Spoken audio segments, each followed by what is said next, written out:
मोहिनी के 3 बेटे थे। पति खूब अच्छा कमाता और बड़े घर के ऐश सब था मोहिनी के जीवन में। लेकिन एक चीज जो नहीं थी वो थी सुकून। मेरी बहन और मेरा भाई दोनों गरीब, लेकिन मैं मेरे पास तो नोट की बरसात है। तभी मोहिनी की बहन बीना उसके दरवाजे आ जाती है। अरे मोहिनी, कैसी है? मेरे घर में ना सिलेंडर खत्म हो गया है। तेरे पास तो इतने पैसे हैं, भरवा देना मेरा सिलेंडर। पैसे जैसे ही आ जाएंगे मैं दे दूंगी। तभी मोहिनी का पति राकेश आ जाता है। क्या है बिना, ये अपने घर की परेशानी हम लोगों के घर ना गाया करो। तुम्हारी बहन को तुम लोगों पर तरस आ जाता है और वो पैसे देने लग जाती है। मुझे ये बिल्कुल पसंद नहीं है। ओ जीजा जी, नहीं, मैं तो वो बस अच्छा मैं चलती हूँ।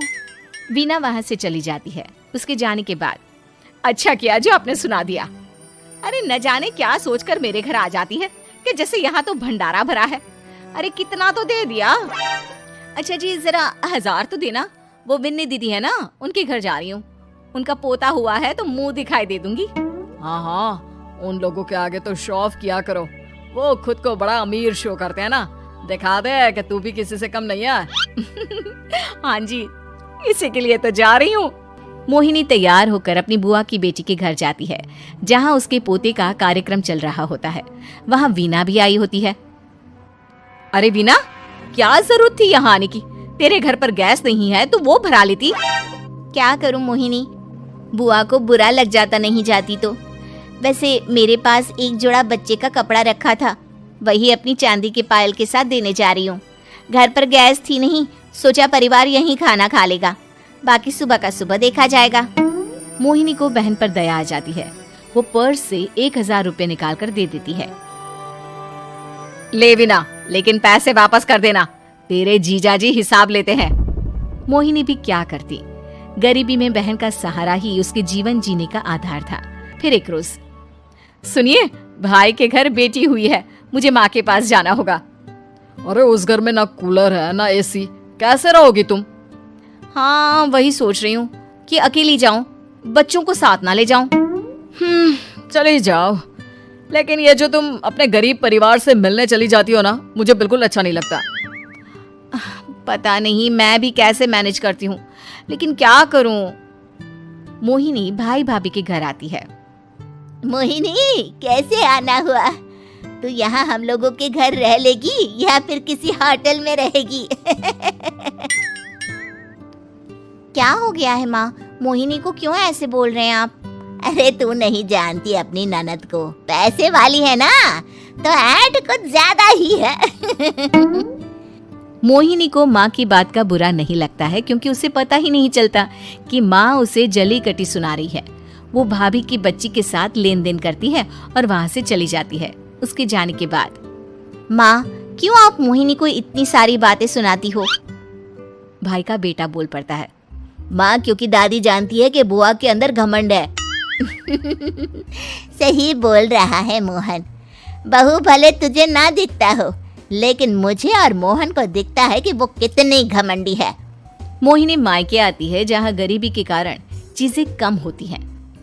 इस मोहन के बच्चे को काम पर लगा दो ना, किसी दुकान या किसी होटल में, बर्तन धो लिया करेगा, कम से कम 4 पैसे और आएंगे घर में।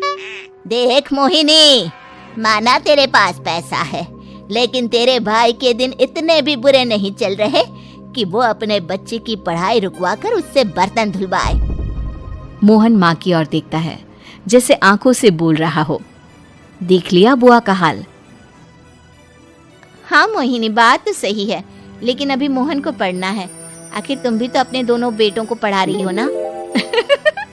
मेरे बेटों से कैसे कंपेयर कर सकती हैं आप? अरे वो तो कलेक्टर बनेंगे। हाँ, कल को वो मोहन को नौकरी में रख लेंगे, क्यों? मोहिनी कुछ दिन और रहकर चली जाती है। धीरे धीरे दिन बीतता है। मोहन बड़ा होता है और कड़ी मेहनत से सफल भी हो जाता है। मोहिनी, माँ के जाने के बाद तो तुमने भाई भाभी के घर जाना छोड़ ही दिया, क्यों? वो क्या है ना, उन लोगों का घर छोटा है, मेरे बच्चे जाना ही नहीं चाहते। पर तुझे क्यों अचानक मायके की बात याद आ गई? यार, मेरा तो मायका है, भाई भाभी है, मेरा तो आना जाना लगा ही रहता है। हाँ, क्योंकि तुझे आदत है ना ऐसे छोटे से घर में और कम पैसे में रहने की।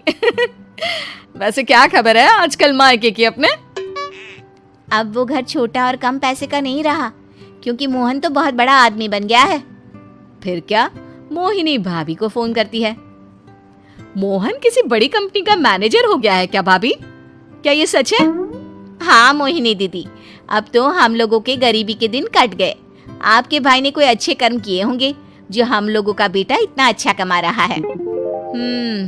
देख लो भाभी, पहले भी आपने कई गलतियां की थी, आप थोड़ा संभल कर चलना।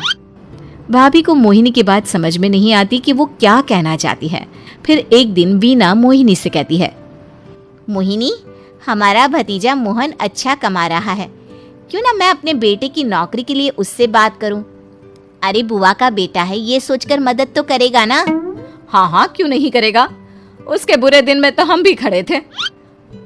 मोहन को वीना फोन करती है और अपने बेटे की मदद करने की बात करती है। हाँ हाँ बुआ, क्यों नहीं, आप सिद्धार्थ को भेज दें, मैं अपनी ही कंपनी में उसकी नौकरी करवा देता हूँ। दिन बीतते हैं, अब वीना के हालात भी अच्छे हो जाते हैं। क्या बात है वीना, तूने भी कार ले ली, वो भी इतनी अच्छी। हाँ मोहिनी, अपने भतीजे के कारण तो हम लोगों की दिन अच्छे हो गए।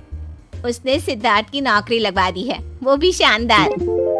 ठीक है, लेकिन पैसे ख्याल से खर्च करना। वो क्या है ना, पैसे आने आसान है लेकिन संभालने मुश्किल। मोहिनी घर पर अपने पति से बात करती है।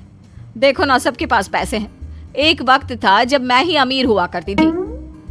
लगता है कि ज्यादा दिन नहीं रह पाओगी, मेरी नौकरी को कुछ साल ही बचे हैं और तुम्हारे दोनों लड़के निकम्मे हैं। उन लोगों को बोलो ना कि नौकरी करे। तभी वहां मोहिनी के बेटे भी आ जाते हैं। अरे हमें क्या मोहन समझा है जो दिन रात गधे की तरह काम करते रहे। खैर, दिन फिरते हैं और मोहिनी के पति की नौकरी भी खत्म हो जाती है। मोहिनी क्या करे, थोड़े से पैसे में गुजारा नहीं हो रहा है। तो क्या करे, मेरी समझ में कुछ नहीं आ रहा। मोहन को बोलो ना कि वो इन दोनों के लिए नौकरी देखे, जैसे सिद्धार्थ के लिए नौकरी देखी है। मोहिनी क्या कहती, उसे अपने वो दिन याद आ जाते हैं जब उसने भाभी से मोहन को नौकर बनने की सलाह दी थी। क्या हो गया, क्या सोच रही हो मोहिनी? यही कि वक्त कभी भी किसी का भी पलट सकता है, ऊपर वाले से डर कर रहना चाहिए।